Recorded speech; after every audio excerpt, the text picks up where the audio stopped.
So, I am continuing with my response to these 12 insane things that the Mormons believe. So, let us get back into it. I believe this is number 3. I have watched this video before, but I cannot remember what order these go in. So, let's see how crazy he gets.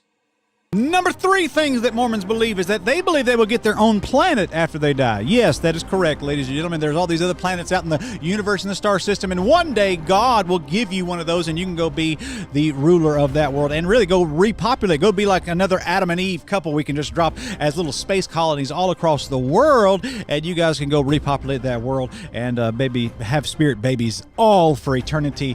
What kind of Mormon woman wants to be pregnant forever? That's a little strange, but I'm not here to judge. Just whatever. Y'all do your thing, man. Okay, so there's a lot of stuff here that needs to be addressed. Very short clip, but man, does he get everything wrong.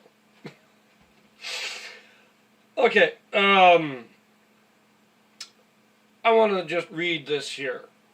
This is from Gospel Topics Essays, a collection of essays that was put out by the church back in like 2013, 2014, I can't remember exactly when. This particular one is titled Becoming Like God. Great read. I think everybody should go read it. It explains the doctrine very well. I want to read this one section.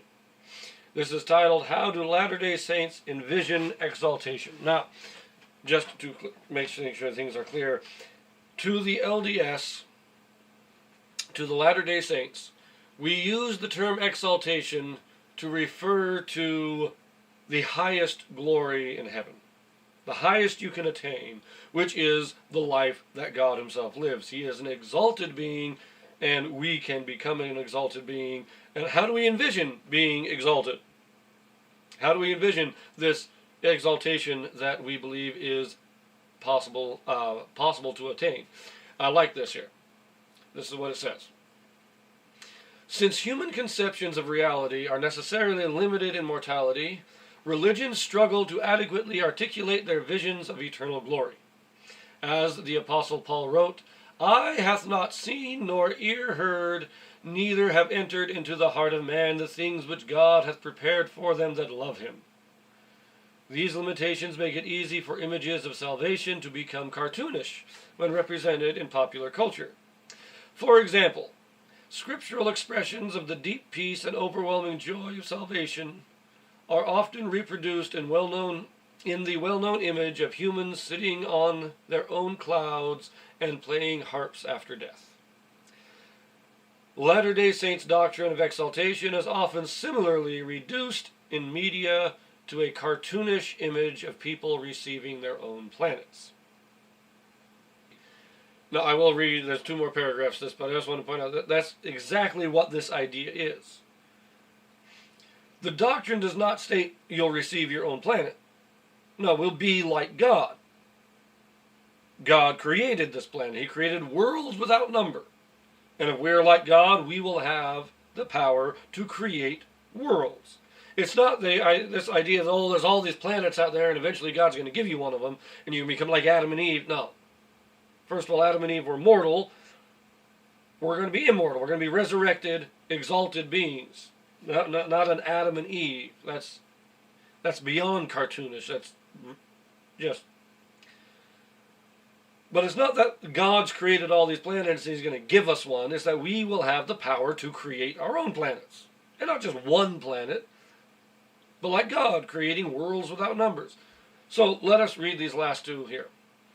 It says, a cloud and harp are hardly a satisfying image for eternal joy, although most Christians would agree that inspired music can be a tiny foretaste of the joy of eternal salvation. Likewise, while few Latter-day Saints would identify with caricatures of having their own planet, most would agree that the awe inspired by creation hints at our creative potential in the eternities. That's where the whole idea of getting your own planet comes from, is that we do believe we will have that creative potential. We will be able to create. Now, I don't want to get into a lot of detail on that. It'll come up in another video. Another one of these segments will come up in a little more detail. But we're not being given a planet. we become exalted through the atonement of Christ, and exalted beings have the power to create. But I like this. This is what the doctrine of exaltation really is. This last paragraph, I love the way they explain this here. It says, Latter-day Saints tend to imagine exaltation through the lens of the sacred in mortal experience.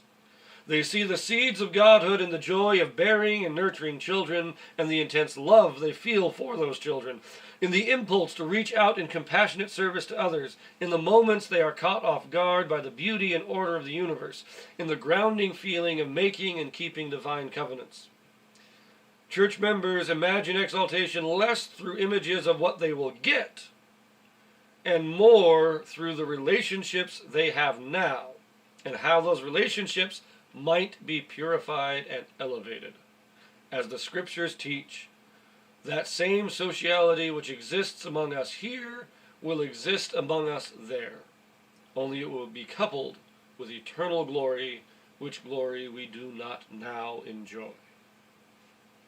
That's what exaltation is all about. It's not about getting a planet. It's not about becoming your own Adam and Eve, no.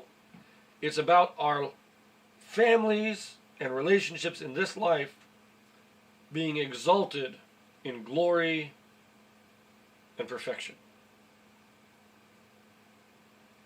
And just as in this life we act as a family, in the next life, if we attain to that exaltation, we will act as a family.